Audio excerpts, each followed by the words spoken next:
ये बड़ा दिलचस्प पहलू है जब आप पढ़ते हैं श्रीलंका पार्ट 2, क्योंकि श्रीलंका में बिल्कुल ऐसे ही हालात बनते दिखाई दिए थे। और क्या क्या समानताएं दोनों देशों के वर्तमान हालात में देखने को मिलती हैं, इसको गहराई से समझने की कोशिश करेंगे। कई मेहमान इसमें मेरी मदद करेंगे। बांग्लादेश गृह युद्ध की आग में झुलस रहा है। आरक्षण विरोधी आंदोलन से पूरे देश में अशांति फैल गई है। बांग्लादेश की पीएम शेख हसीना ने इस्तीफा दिया और भारत पहुंची। यहां से लंदन रवाना हो सकती हैं। वहीं अब अप्रत्यक्ष तौर पर वहां सेना के पास बांग्लादेश की बागडोर आ गई है। मतलब बांग्लादेश भी श्रीलंका की राह पर चल निकला है। जुलाई 2022 में ऐसे ही हालात से श्रीलंका दो चार हुआ था और आज बांग्लादेश गृह युद्ध की जद में है। इसी मुद्दे पर करेंगे बड़े पैनल के साथ चर्चा। इससे पहले ये रिपोर्ट। बांग्लादेश की पीएम रही शेख हसीना ने इस्तीफा देने के बाद अपना मुल्क छोड़ा और भारत आ गई। पहले त्रिपुरा के अगरतला एयरपोर्ट पहुंचे, फिर दिल्ली के पास हिंडन एयरपोर्ट। शेख हसीना के साथ उनकी बहन भी है। दरअसल गृह युद्ध की आग में बांग्लादेश झुलस रहा है। आरक्षण विरोध आंदोलन से हालात बिगड़ चुके हैं। यहाँ तक कि बांग्लादेश के पीएम आवास में प्रदर्शनकारी घुस गए और उसका नतीजा ये हुआ कि शेख हसीना को इस्तीफा देना पड़ा। आपको याद होगा कि ऐसे ही 2022 में श्रीलंका में भी अशांति फैली थी और राष्ट्रपति के आवास पर प्रदर्शनकारियों ने कब्जा कर लिया था। फिलहाल बांग्लादेश की बागडोर सेना के हाथों में है।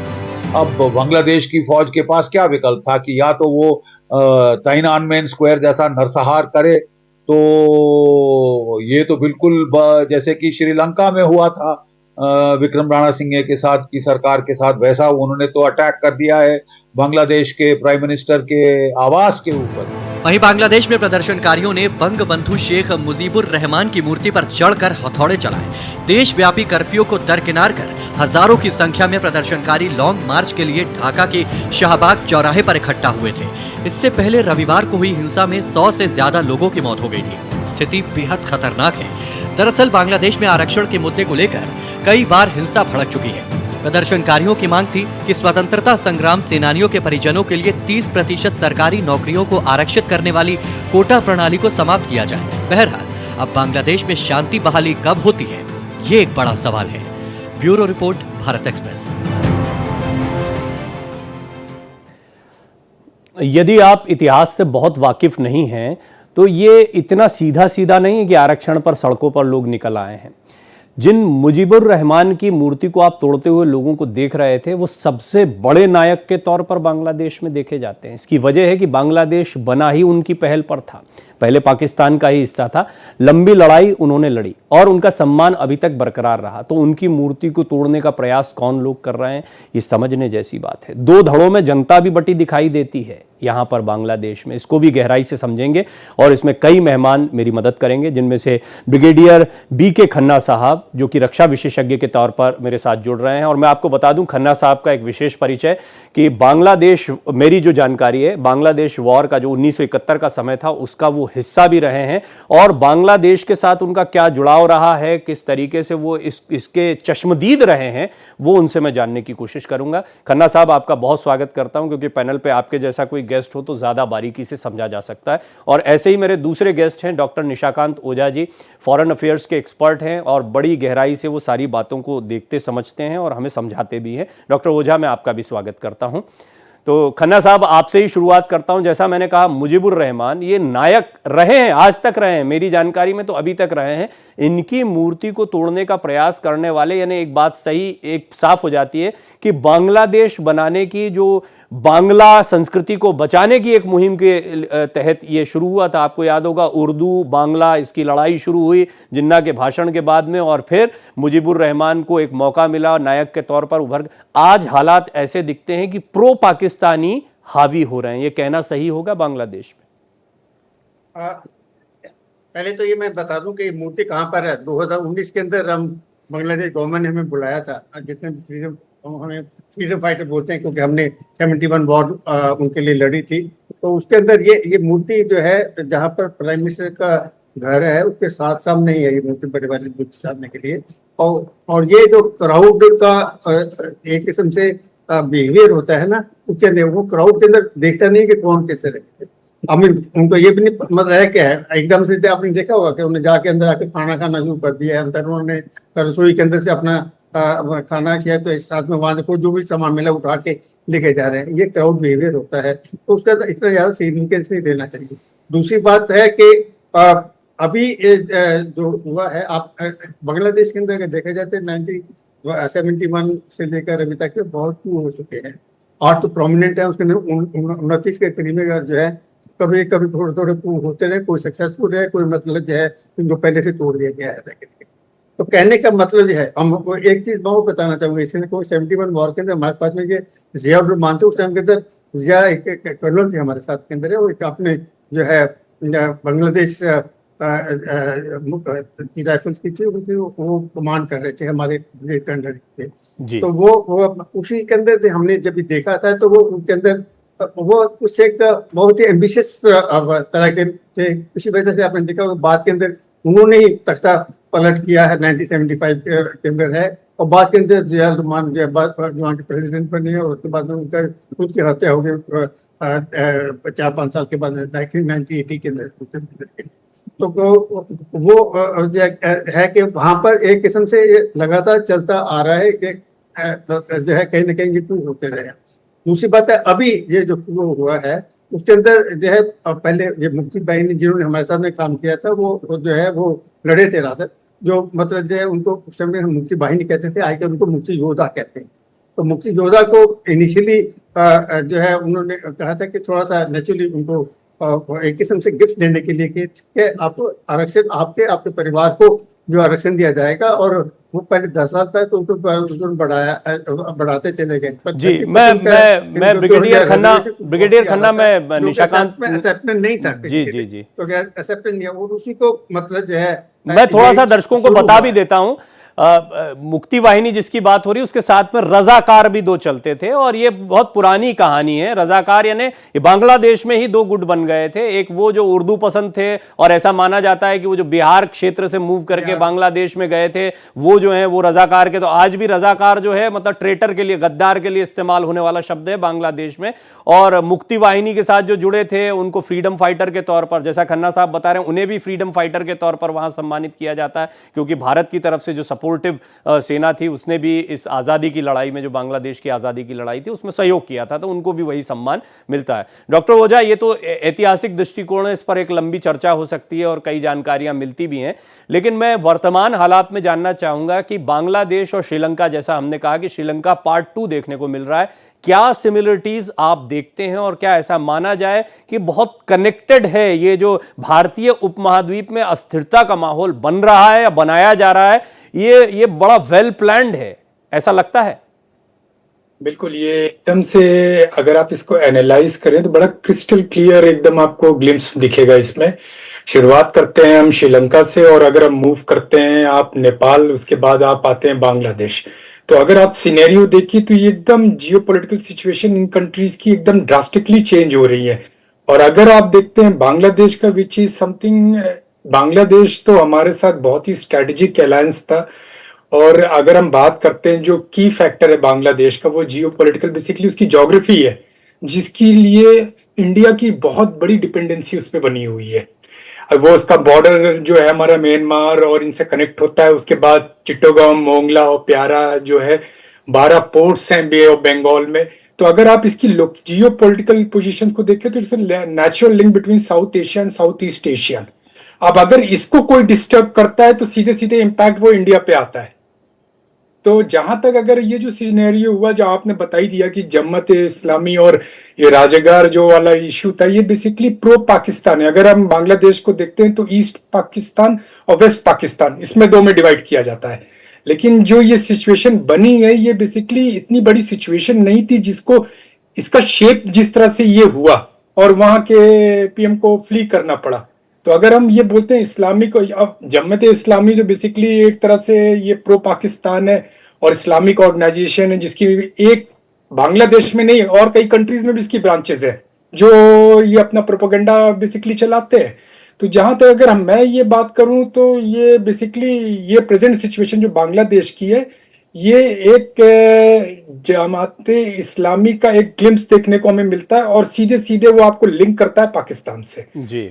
तो ये सिचुएशन है। अब पाकिस्तान अकेले नहीं, क्योंकि ये एक बहुत जियोपॉलिटिकल सिचुएशन जैसे मैंने बताया बड़ी कॉम्प्लेक्स है, तो इसमें चाइना का भी बहुत बड़ा स्टेक लगा हुआ है। बांग्लादेश के ये अंदर। इसको विस्तार से समझते हैं। आपने जो बात बताई है, मैं दर्शकों को भी बताना चाहूंगा। जमाते इस्लामी, आप ऐसा मत सोचिएगा कि आज कुछ पैदा हो गया। पाकिस्तान और बांग्लादेश के बीच जब डिफरेंसेस शुरू हुए थे, यहां पर 1970 के चुनाव हुए और जब यहां पर मेजॉरिटी में मुजीबुर रहमान की अवामी पार्टी जीतकर आई थी और सरकार बनाने की स्थिति में थी, तो सरकार बनाने नहीं दी गई थी। उस समय पर भी जमाते इस्लामी, जिस जमाते इस्लामी की बात हो रही है, उसने पाकिस्तान का ही साथ दिया था बांग्लादेश में रहते हुए, और इनको रिक्रूट किया गया था बाकायदा। तो ये लड़ाई बहुत पुरानी, बड़ी गंभीरता से, बड़ी गहराई से समझने जैसी चीज है। मेरे साथ संजीव श्रीवास्तव जी भी जुड़ गए हैं, लगातार हमें इस पर जानकारियां दे रहे हैं। संजीव जी, आपका भी स्वागत करता हूं। लेकिन डॉक्टर ओझा, मैं चाहूंगा थोड़ा सा इस पर और रोशनी डालें कि एक समय पर बंगाल की अस्मिता को लेकर बांग्लादेश जो है वो खड़ा हुआ, क्योंकि वो बांग्ला नहीं छोड़ना चाहते थे। उर्दू भाषा जब इंपोज की जा रही थी तो इस नाराजगी के साथ में वो आंदोलन की शुरुआत हुई थी। आज, और मुझे याद आ रहा, 2016 में मैंने एक बड़ा शो किया था, वहां पर हिंदुओं की क्या हालत है, माइनॉरिटीज की क्या हालत है, वो बिल्कुल दहला देने वाली थी बांग्लादेश में।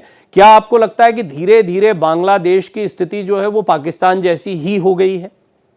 बिल्कुल, जो ये present political turmoil in Bangladesh जो हुआ है और इसका सीधा सीधा जो मैं बता रहा हूँ इम्प्लीकेशन है, तो ये बहुत ही सीरियस कंसर्न है। जहां तक आप बांग्लादेश की बात कर रहे हैं, सिचुएशन मेरे ख्याल से वहां पर एक तरह से यू कैन से it will be just like a mini Pakistan which will be emerging out, बहुत जल्दी पॉपअप होगा। और इसका सिक्योरिटी कंसर्न जो है इंडिया के ऊपर सीधे सीधे पड़ेगा। इंडिया, क्योंकि इसीलिए इंडिया के लिए बहुत स्ट्रेटेजिक इंपॉर्टेंट था बांग्लादेश, उसकी स्टेबिलिटी को बना के रखना, उसकी सिक्योरिटी को बना के रखना।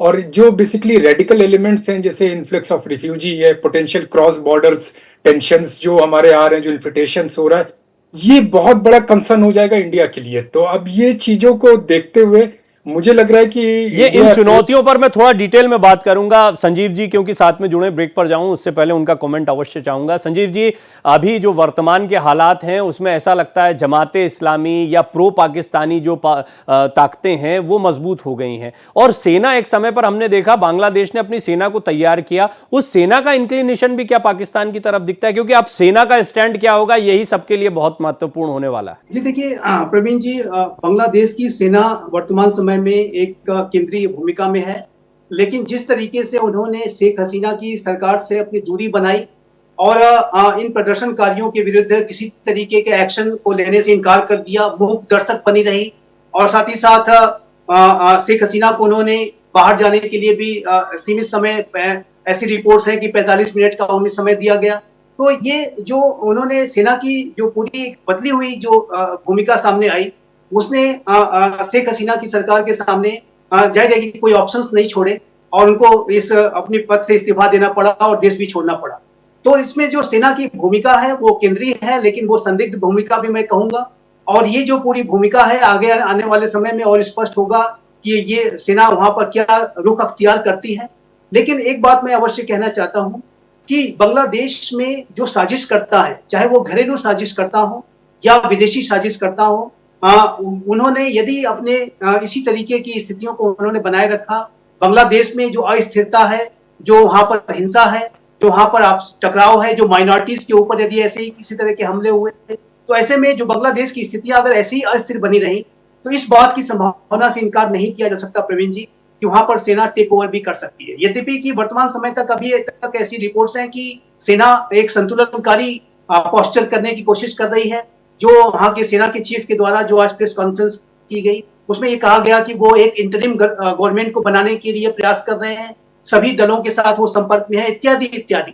लेकिन जो सेना का जो रुख है, वो अगर ऐसी ही स्थितियां बनी रही तो इसमें क्या होगा, ये अब इसके ऊपर भारत की भी और पूरे विश्व की नजर होगी। जी संजीव जी, लेकिन जो सेना की जो वर्तमान समय में जो बदली हुई भूमिका की वजह से ही शेख हसीना को वहां से एग्जिट करना पड़ा है, और सेना की जो भूमिका है, जैसा कि मैंने कहा, वो सवालों के घेरे में है। जी, हम बात कर रहे थे क्योंकि निशाकांत ओझा जी ने भी इस पर अपनी राय रखी है कि हम श्रीलंका और भारतीय उपमहाद्वीप में जिस तरह के हालात बने, नेपाल भी उन्होंने जोड़ा, नेपाल श्रीलंका के बाद बांग्लादेश, इसको क्या बड़ी साजिश का हिस्सा माना जाए, इसको समझेंगे। और इसमें डॉक्टर सौरभ जो कि इंटरनेशनल स्टडीज़ JNU से हैं, वो भी मेरे साथ जुड़ चुके हैं पैनल पर। तो मैं आपका भी डॉक्टर सौरभ स्वागत करता हूं, आपसे भी बात करूंगा।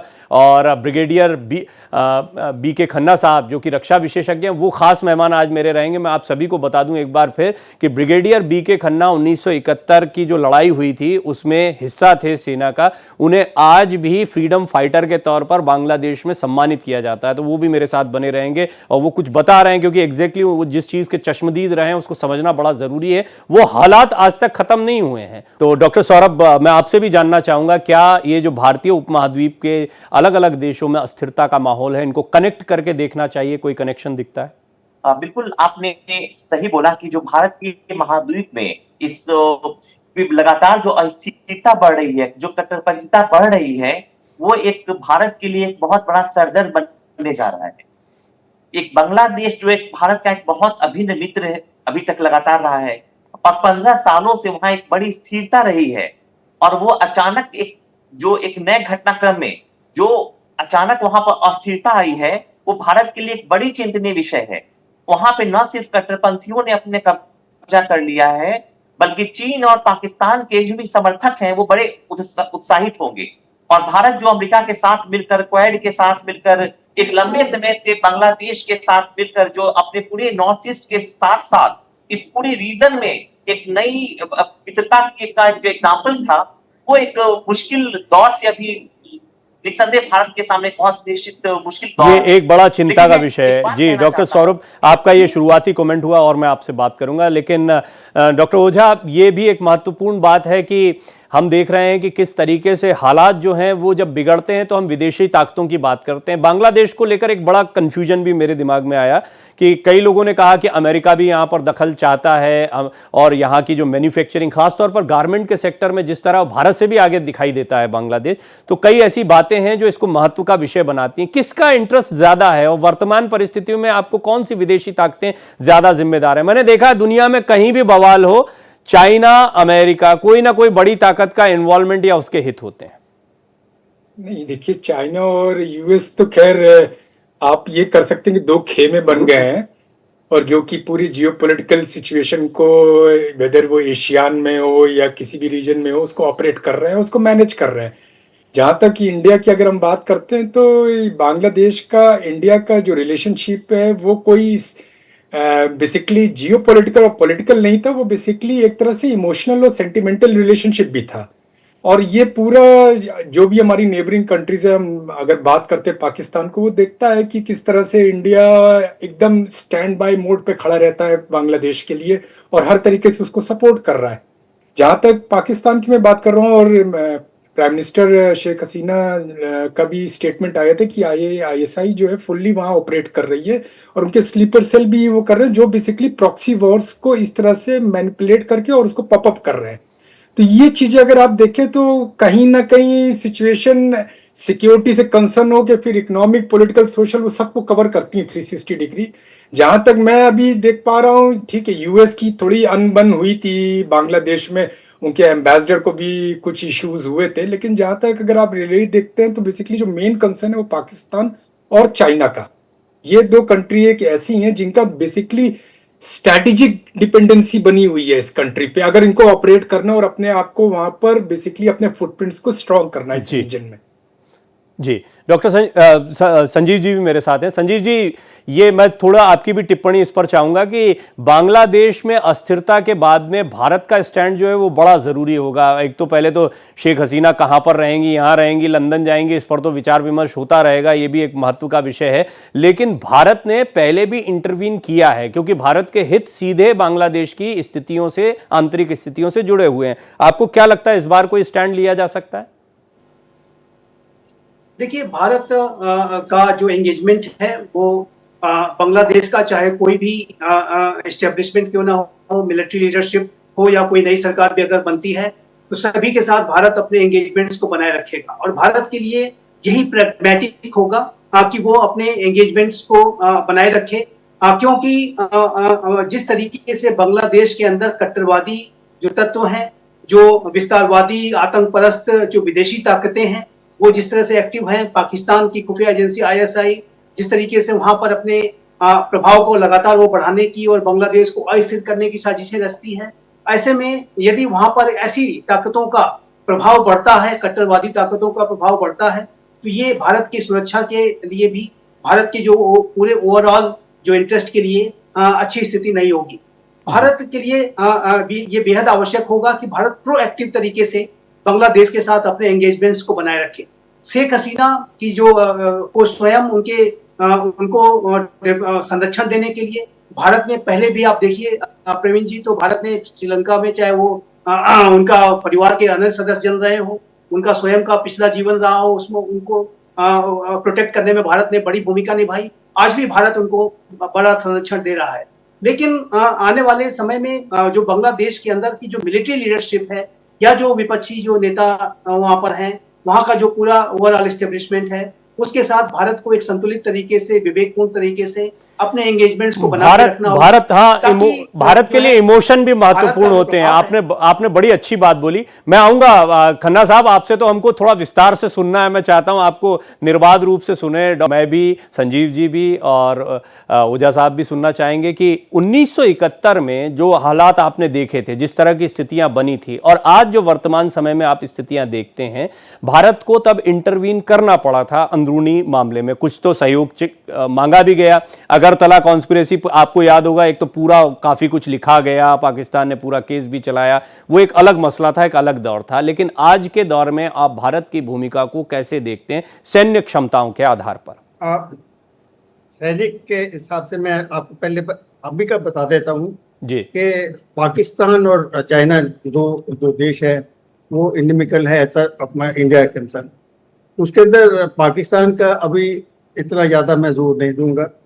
अगर आप देखा जाए तो चाइना के आप जो गलवान के बाद में 2020 के अंदर जो हुआ था, तो चाइना को, और उससे पहले जो सिक्किम में हुआ था, तो ये पता लगा कि इंडिया के साथ में थोड़ा सा जो है लड़ाई करके, जो हम कह सकते हैं कि इनको नीचे दिखा सकते हैं, नहीं कर सकते, ये हमारी टक्कर ले सकते हैं।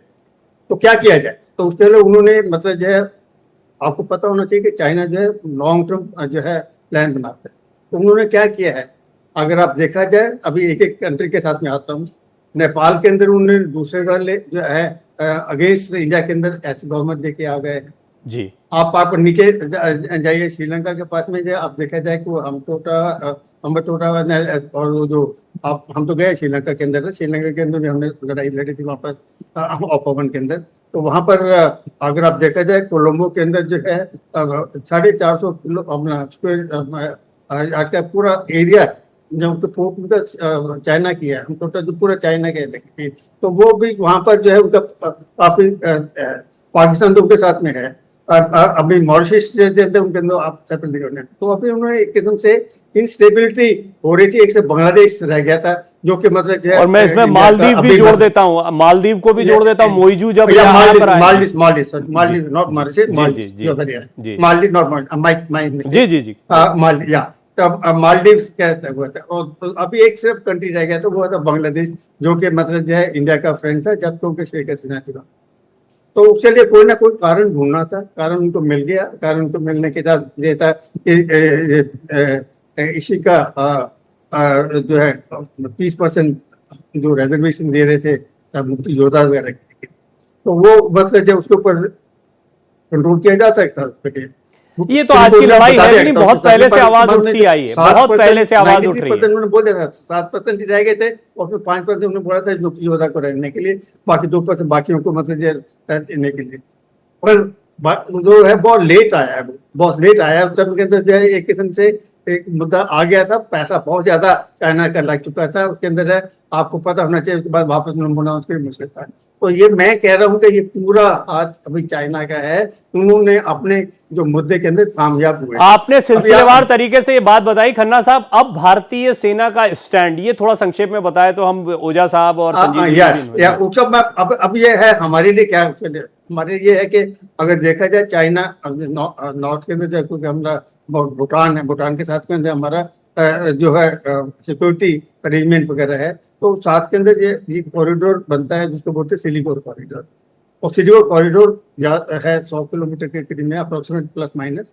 और उसके अंदर अगर ऊपर से अगर भूटान की साइड से लेके जाए और नीचे बांग्लादेश के जाएगा तो जो आपका नॉर्थ ईस्ट का पूरा एरिया है वो बिल्कुल कट ऑफ। तो स्ट्रेटेजिकली ये बहुत इंपॉर्टेंट है कि मतलब जो है बांग्लादेश हमारे साथ के अंदर है from the point of view of defence बोलते कि ये बंदे तो अदर सबसे ज्यादा जो हमें जो डिफिकल्टी अगर हो सकती है तो जो है उसको चोक इन करने के लिए ये जो सिलीगुड़ी कॉरिडोर करके चाहिए। दूसरी बात है कि ये अभी तक तो हम ये कह रहे हैं कि दो फ्रंट पाकिस्तान और चाइना के साथ दो फ्रंट होना चाहिए। अगर ये भी मतलब जो इनमिकल हो गया इंडिया के अंदर तो हमें 3 फ्रंट के साथ लड़ाई करना पड़ेगा।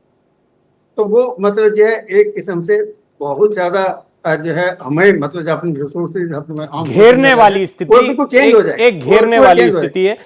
संजीव जी, मैं थोड़ा सा चाहूंगा कि आप, क्योंकि सरल भाषा में चीजें समझाते हैं, खन्ना साहब ने अपने अनुभव से ये बात बताई है, अभी भारत अपने संबंधों को अपने आसपास के देशों के साथ में किस तरीके से आगे बढ़ाए कि इस साजिश को भी समझते हुए इसको क्रैक किया जाए? हमारे ऑप्शंस क्या है? कुल मिला के सवाल ये।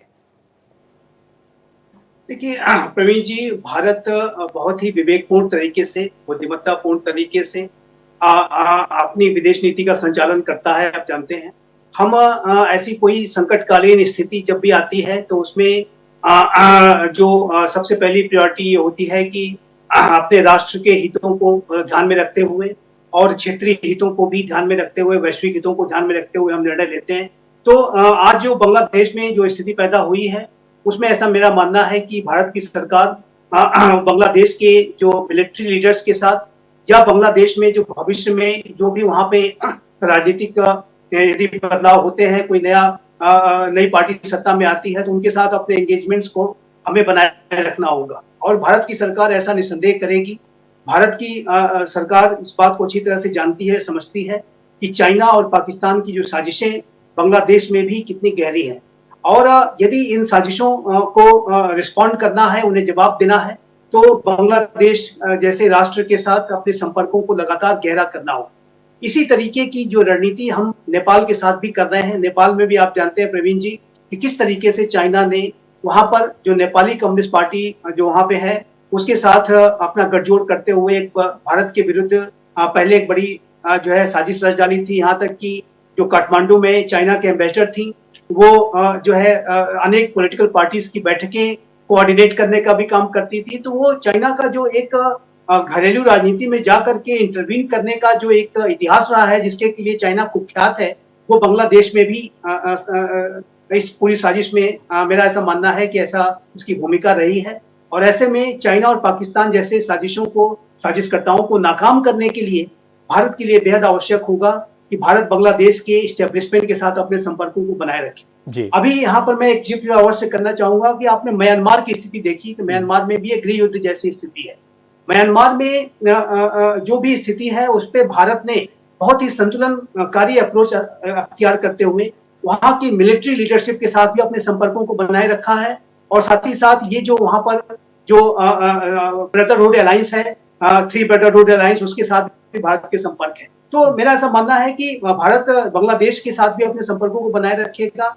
भारत और बांग्लादेश का जो पीपल टू पीपल कनेक्ट है इतना ज्यादा गहरा है। जब हम संजीव जी ये सारी बातें कर रहे हैं तो मैं जरा दर्शकों को इस वक्त की एक बड़ी खबर भी बता दूं, फिर मैं डॉक्टर ओझा के पास भी जाता हूं। और बड़ी खबर बिल्कुल एग्जैक्टली जो हम बात कर रहे हैं उससे रिलेटेड है। भारत इस पर विचार कर रहा है कि अब करना क्या है और प्रधानमंत्री के आवास पर उच्च स्तरीय बैठक इसको लेकर चल रही है जिसमें अमित शाह, राजनाथ सिंह बैठक में मौजूद हैं। गृह मंत्री, रक्षा मंत्री के साथ प्रधानमंत्री जो है इस महत्वपूर्ण बैठक को कर रहे हैं। विदेश मंत्री एस जयशंकर भी इसमें शामिल हैं। साथ ही साथ में NSA अजीत डोभाल भी इस बैठक में मौजूद हैं और उन्होंने ताज़ा अपडेट भी दिया है क्योंकि अभी हिंडन एयरबेस पर जब शेख हसीना पहुंची तो अजीत डोभाल ने ही उनको रिसीव किया, उनसे बातचीत की है, तमाम हालात की जानकारी ली है और फिर प्रधानमंत्री को अपडेट किया है। तो ये बहुत ही उच्च स्तरीय बैठक चल रही है। यानी भारत इसको लेकर कितना चिंतनशील है ये समझा जा सकता है और ये ज़रूरी भी है क्योंकि बांग्लादेश के हालात जो हैं वो हमको सीधे प्रभावित करते हैं। डॉक्टर ओझा, थोड़ा सा इस पर आप रोशनी डालें कि भारत जो है वो इस बात को जानता है और हमने अभी मुइजू का, मालदीव का जो जब जिक्र हुआ था तो हमने देखा कि वो प्रधानमंत्री के शपथ ग्रहण समारोह में जब आए तो एक बहुत अच्छा मैसेज गया कि मोइजू जिनको बड़ा खिलाफ समझा जाता था उनको भी हम बुलाने में कामयाब रहे। और भारत ये कोशिश करता है कि चाइना जितना भी इंटरनल पॉलिटिक्स को बाधित करने की कोशिश करे, हालात को बदलने की कोशिश करे, हम उन देशों के साथ में अपने संबंधों को बरकरार रखते हैं। वर्तमान बदली हुई परिस्थितियों में बांग्लादेश की आर्मी और भारत के संबंधों को आप कैसे देखते हैं? जी प्रवीण, जहां तक इंडियन डिप्लोमेसी की अगर हम बात करते हैं तो वो बहुत रॉबस्ट है और बड़ी बैलेंस्ड अप्रोच रखता है और हर सिचुएशन में अपने आप को बेसिकली पैच कर लेते हैं जो भी क्राइसिस होती है। जहां तक प्रेजेंट सिचुएशन की बात कर रहे हैं, इसमें जो इंडियन डिप्लोमेटिक एंगेजमेंट जो बांग्लादेश के साथ था बहुत रॉबस्ट था। और शेख हसीना के साथ तो मैंने पहले भी बताया कि it was not country to country but it was some kind of a political you can say emotional attachment भी था जो बांग्लादेश और इंडिया के बीच में। तो जहां तक ये प्रेजेंट सिनेरियो की बात है उसमें मेरे ख्याल से बहुत ज्यादा दिक्कत नहीं आएगी इंडिया को। और इंडिया बेसिकली अपनी जो ऐसी भी कोई नौबत नहीं है कि उसको रीवैल्यूएशन करना है अपनी इंडियन स्ट्रेटेजी को, क्योंकि जो प्रेजेंट आर्मी चीफ है वो basically he was very also close to the Sheikh Hasina's office. तो जहां तक मुझे ऐसा, और उन्होंने खुद उनको अल्टीमेटम दिया कि मैम आप यहाँ से जाएं सेफली, आप निकलिए यहाँ से। तो ये इस तरह का कोई असाइलम या वो लेने नहीं आई इंडिया के अंदर कि वो शेल्टर लेने आई हैं बेसिकली कि नहीं मुझे वहां से कोई प्रॉब्लम है। इट इज जस्ट लाइक कि एक सिक्योरिटी पॉइंट ऑफ व्यू से उनको बोला गया और वो क्राइसिस को हैंडल नहीं कर पाए, इसलिए वो इंडिया में आ गई। तो जहां तक मुझे लग रहा है कि ये इंडियन जो बेसिकली हमारा फॉरेन मिनिस्ट्री डिप्लोमेसी जो अथॉरिटीज हैं और प्राइम मिनिस्टर्स हैं, I think they will be able to manage. शुरू में क्राइसिस होगी क्योंकि वहां पर मैंने जैसे पहले अगर आप देखें इंटरनली तो प्रॉक्सी वॉर्स आज की नहीं वो हमेशा चलती आती है।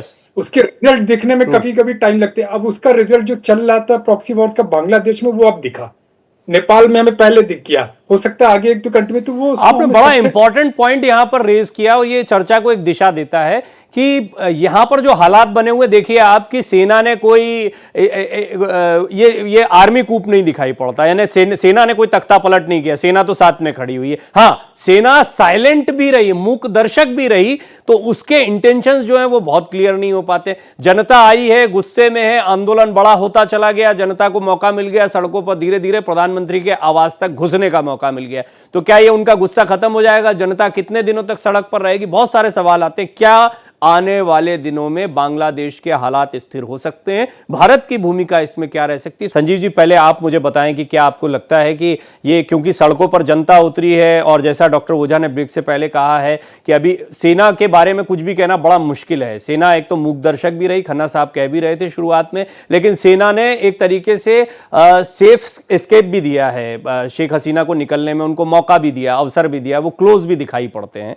तो क्या ये हालात बहुत लॉन्ग टर्म के दिखाई दे रहे हैं और या आपको लगता है कि बांग्लादेश में सिचुएशन कुछ दिनों बाद, कुछ समय बाद बदल जाएगी? देखिए प्रवीण जी, अगर ओवरऑल इसकी पूरी घटनाक्रम की at the end of the day जिसको कहते हैं, यदि इसको समझने की कोशिश करें तो मेरा ऐसा मानना है कि बांग्लादेश में यद्यपि की एक ह्यूज एंटी इनकम्बेंसी का फैक्टर भी था।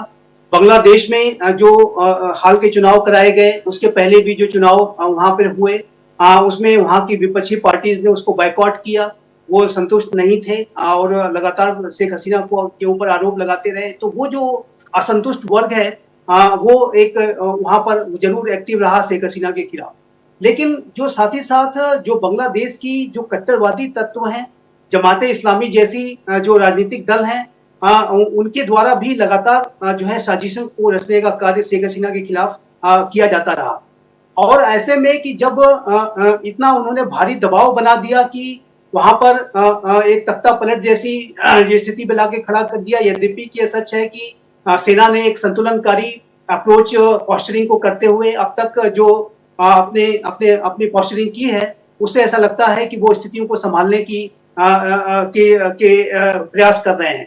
और जैसा कि प्रेस कॉन्फ्रेंस में वहां की सेना के चीफ ने कहा भी कि एक इंटरिम गवर्नमेंट को बनाएंगे और सभी दलों के साथ वो संपर्क में है। तो ऐसे में जो सेना की जो भूमिका है वर्तमान समय में केंद्रीय है। लेकिन मेरा ऐसा मानना है कि बांग्लादेश में इतना बड़ा जो एक घटनाक्रम हो जाना कि जिसमें कि किसी एक सरकार को प्रदर्शनकारियों के आंदोलन की वजह से अगर इस्तीफा देना पड़े, प्रधानमंत्री को देश छोड़ देना पड़े, तो इसके पीछे गहरी साजिश है। जी खन्ना साहब, ये थोड़ा सा बताएं कि आप क्योंकि बांग्लादेश को जानते समझते भी हैं, आपके दौरे भी वहां पर होते रहे हैं, जमाते इस्लामी के पास बेशक उपद्रव करने की ताकतें हैं, लेकिन आवामी लीग आज भी वहां पर, या शेख हसीना, मुजीबुर रहमान का नाम, ये आज भी लोकप्रिय चीजें हैं। और अगर कोई लोकतांत्रिक व्यवस्था आती है, फिर से चुनाव जैसी स्थितियां बनती है, तो शेख हसीना दोबारा आ भी सकती है, कई विशेषज्ञों का मानना है। आपको क्या लगता है? नहीं, इसमें कोई शक नहीं है। इनफैक्ट शेख हसीना का पार्टी का काफी कंट्रोल है उसके अंदर। और अभी एक चीज मैं और बताना चाहूंगा कि इंडिया का रोल, अभी आप पूछ रहे थे, तो इंडिया का रोल जो है बड़ा स्टेडी है। आपने देखा होगा कि यहाँ पर भी अगर उनको जो है मेन पार्लियामेंट पर नहीं उतरवाया, जो कि वीवीआईपी वगैरह एरिया के इंधन में उतरवाया है, ईंधन के अंदर उतरे हैं, मतलब बाहर के लिए, वहां से मतलब जो है ट्रांजिट के लिए आगे निकल जाए, क्योंकि उनके वहां पर फैमिली है वहाँ लंदन के अंदर, वहां पर जा सकते। दूसरा जो है एनएसए जाके मिला है वहां पर रखने। इवन जो है आपका जो फॉरेन मिनिस्टर नहीं गया, ना ही कोई और मिनिस्टर वगैरह गया। तो कहने के लगा ये एक किस्म से पूरे जो है बड़े ऐसे ऐसे कदम पे जा रहे हैं। और अभी आपने जैसे दर्शाया है कि सामने अभी प्राइम मिनिस्टर के साथ में जो बैठक हो रही है, उसके अंदर जो इनपुट तो मिली है, उसके ऊपर क्या इंडिया का एक्शन होना चाहिए, तो आई एम वेरी श्योर उसके ऊपर, उसी के ऊपर इन्होंने करे हैं। पर इसके अंदर काफी हमें जो है सतर्कता की जरूरत है, बॉर्डर के ऊपर, आर्म फोर्सेस के लिए भी साथ के अंदर ही है। और साथ ही साथ के अंदर मैं कहूँगा कि वेट एंड वॉच का टाइम है कि देखो 1 या 2 दिन के अंदर क्या है। आर्मी वेरी राइटली जैसे बताया है कि आर्मी वहाँ की जो है, हमने तो ये इनसे सभी से, जो प्रेजेंट चीफ वगैरह है, इनसे सबसे इंटरेक्शन किया उस टाइम के अंदर जो है मेजर जनरल थे, जब हम लास्ट टाइम गए 2019 के अंदर है, तो इनसे जब इंटरेक्ट है तो ये जो है ये अगेंस्ट नहीं है। पर कुछ एक मतलब जो उनकी आर्मी के अंदर भी कुछ एक जनरल वगैरह हैं जो कि जमायत इस्लामी है, जो उनकी तरफ से लीनिंग वगैरह है, unlike arm forces of India. हकीकत तो ये है खन्ना साहब कि कोई भी देश, मतलब जब कुछ किसी पार्टी के साथ नहीं जाते हैं कोई, हाँ आप ठीक कह रहे हैं, कोई भी देश, बट ओवरऑल नहीं है। Overall they are with the, in fact हो सकता है कि वापस कैसे ना आए, पर लेटर से जी कोई भी देश बिना स्थिर सरकार के नहीं चल सकता है। ये जब गुस्सा निकलता है, खुशी मनाई हो, किन लोगों ने मनाई है, आम लोग बांग्लादेश में भी परेशान हो रहे होंगे इस तरह के हालात से, क्योंकि सारी जितनी भी इकोनॉमिक ग्रोथ है, ये जितनी भी बड़ी बड़ी पॉलिसीज के बारे में वो सोच रहे हैं, वो सब ध्वस्त हो जाता है जब ऐसे हालात बनते हैं। डॉक्टर ओझा, क्या, क्योंकि बांग्लादेश जैसे देशों में आपको याद होगा कि पाकिस्तान बांग्लादेश का अलग होना जो था वो भी ऐसे हालातों से बना, पाकिस्तान हैंडल नहीं कर पाया था, बांग्लादेश जो है उसको उस समय पर उनके लिए हैंडल करना इतना मुश्किल था। बांग्लादेश के लिए भी ऐसे हालात में वहां की सेना के लिए, जमाते इस्लामी जैसे संगठनों के लिए ये खुद चला ले जाएं, मामला इतना आसान भी नहीं है। तो आपको लगता है कि आने वाले दिनों में ये हालात सुधरेंगे? बिल्कुल, ये जो है ना, ये बेसिकली यू कैन से इमीडिएट क्राइसिस हुआ है। और जहां तक मेरी, जो मैं भी टच में था इस सिचुएशन पे, मुझे लास्ट वीक तक ये बताया जा रहा था कि ये चीजें कंट्रोल में आ जाएंगी वहां पर। तो लेकिन ऑल ऑफ ड्रास्टिकली ये हुआ, तो इसमें मुझे ऐसा लग रहा है कुछ एक्चुअली नेगेटिव इमेज बिल्डिंग्स भी स्टार्ट हो गई थी वहां पर, जहां पर इनकी बात, करप्शन की बात हो रही थी, कुछ पॉवर्टी की बात हो रही थी, अनएम्प्लॉयमेंट की बात हो रही थी। तो उन चीजों को भी इस पर्टिकुलर एजेंडा में इनकैश किया गया, जो कि प्रेजेंट पीएम के अगेंस्ट में हो गई। डिक्टेटर उनको बता के डिक्टेटरशिप बार बार कहा जा रहा था। तो ये चीजें जब निगेटिवली हो जाती हैं, तो उसमें ये, क्योंकि जो अब आर्मी चीफ है, ये तो स्टाफ ऑफिसर रहे हैं पीएम के, तो ये बहुत क्लोजली इन्होंने काम किया हुआ है। तो मुझे ऐसा लग रहा है कि जहां तक ये इंटरिम रिलीफ की बात है, थोड़े दिन में सिचुएशन जैसे इसको कर्टेल कर लेंगे, थिंग्स विल बी नॉर्मल। और इसमें आपको ये बता रहा हूँ कि इसमें सिर्फ बांग्लादेश का स्टेक नहीं लगा है, इसमें महाशक्तियों का स्टेक लगा हुआ है। इंडिया तो है ही है, लेकिन आप देखिए चाइना का भी स्टेक लगा है, यूएस का भी लगा है, and the things are there. तो और चाइना का तो सबसे बड़ी है, क्योंकि उसका इन्वेस्टमेंट बहुत हो रखा है यहाँ पर। चीजें ये मैनेज हो जाएंगी। और जहां तक इंडिया की बात है, मुझे ऐसा नहीं लग रहा है कि इंडिया कुछ इस तरह का प्रेशर करेगा इनके पीएम के ऊपर कि आप यहाँ से मूव करिए और हमारी चेन डिस्टर्ब हो रही है, ऐसा कुछ सिनेरियो हाँ, में ये नहीं। थोड़ा सा इस पर बताइए थोड़ा, क्योंकि ये दर्शक जानना चाहते हैं। शेख हसीना क्या भारत में रहेंगी? एनएसए डोभाल का वहां पर जाकर मिलना, किसी मंत्री का वहां पर नहीं जाना औपचारिक तौर पर, हिंडन एयरबेस पर जाना, लंदन जाने की बातें हो रही हैं, ये सब क्या है? और यह आपको लगता है कि शेख हसीना अभी भारत में रह सकती हैं या रह पाएंगे? आपकी सोच क्या है? बिल्कुल, मुझे ऐसा एज ए सिक्योरिटी एक्सपर्ट अगर मैं देखूं, जो मेरा मिडिल ईस्ट और वेस्ट एशिया में एक्सपीरियंस रहा है, मुझे इस सिनेरियो में ऐसा कुछ नहीं लग रहा है कि इनको फोर्स इंडियन गवर्नमेंट को करना चाहिए कि आप जाए। हमारा देखिए स्ट्रैटेजिक इनके साथ अटैचमेंट है, अलायंस है, जो इसलिए मुझे ऐसा नहीं लग रहा है कि शेख हसीना जी को कंपेल किया जाएगा कि आप मूव करो। अगर वो जाएंगी तो अपनी स्वेच्छा से जाएंगी। यहाँ पर उनको और इनको यहाँ पर रहने पर ना बांग्लादेश आर्मी को ना वहां की किसी भी प्रेजेंट गवर्नमेंट को, कोई इंडिया में अगर वो रहती है तो कोई किसी तरह का ऑब्जेक्शन नहीं होगा। तो मेरे हिसाब से सिचुएशन इज नॉर्मल। अब ये इनके ऊपर है, अगर if she wants to go. जी, चलते चलते खन्ना साहब, आप एग्री करते हैं? क्योंकि आप बता रहे थे कुछ एक ट्रांजिट का और डोभाल साहब का जाना, आपका नजरिया क्या है संक्षेप में, क्योंकि अब मैं शो खत्म कर रहा हूँ। ओके ओके ना, एक चीज मैं बताना चाहूंगा। जब हम 2019 में गए थे वहां पर, तो उन्होंने बताया था कि उन्होंने बांग्लादेश डेवलपमेंट की बात की थी और हमारे प्रेजेंटेशन दिया गया था। तो उसके अंदर एक चीज मेरे को अभी भी याद है, उन्होंने कहा था कि 2030 तक बांग्लादेश डेवलप इतना हो जाएगा कि रीजनल पावर बन जाएगा। और उन्होंने मतलब जो स्टैटिस्टिक्स दिए थे, जिसके अंदर कि इतना मतलब जो है जीडीपी इतना बढ़ गया है, इतना मतलब जो है हम पर कैपिटा जो है पाकिस्तान से कितना ज्यादा हो गया, जो 71 में था अभी क्या है, बहुत अच्छा था मतलब के लिए। तो वो कहने का मतलब है कि वो बांग्लादेश पब्लिक ने देखा है कि मतलब जो कहाँ 71 में थे, कहाँ मतलब जो देखिए, मैं अभी तक जो बातें समझ पाया, ये इंपॉर्टेंट बात है। खन्ना साहब, अभी शो खत्म करना होगा क्योंकि आगे फिर खबरों का सिलसिला शुरू होगा। बड़ी अच्छी बातचीत रही, और तब जबकि आप वॉर हीरो हैं वहां के और आप खुद बांग्लादेश को इतने करीब से जानते हैं। डॉक्टर ओझा जो अंतर्राष्ट्रीय मामलों में कई देशों को देख चुके हैं, इस तरह की परिस्थितियों को देख चुके हैं, तो ये सब जानने में ऐसा लगता है कि आप वहां की एक्चुअल सिचुएशन को समझ पा रहे हो। मुझे ये समझ में आ रहा है कि अभी जो हालात बने हैं इनको थोड़ा सा ऑब्जर्व करना होगा। भारत सरकार भी यही करेगी, क्योंकि आने वाले दिनों में हालात बदल सकते हैं। जहां तक शेख हसीना का सवाल है, ये बहुत मुमकिन है कि शेख हसीना इतना आसान तो नहीं है। इस तरह के कई मिलिट्री कूप हो चुके हैं कई देशों में, वो फिर सत्ता में आते हैं। इन नेताओं के साथ हमारे क्या संबंध रहते हैं, वो भी महत्व की बात है। संजीव जी, आपसे डिस्कनेक्ट हो गए थे, लेकिन अब शो खत्म करने का समय हो गया है, तो मैं आपका धन्यवाद करना चाहूंगा। आप अंत में जुड़े, धन्यवाद। डॉक्टर ओझा आपका, संजीव जी आपका धन्यवाद, और खन्ना साहब आपका बहुत बहुत धन्यवाद हमारे साथ जुड़ने के लिए।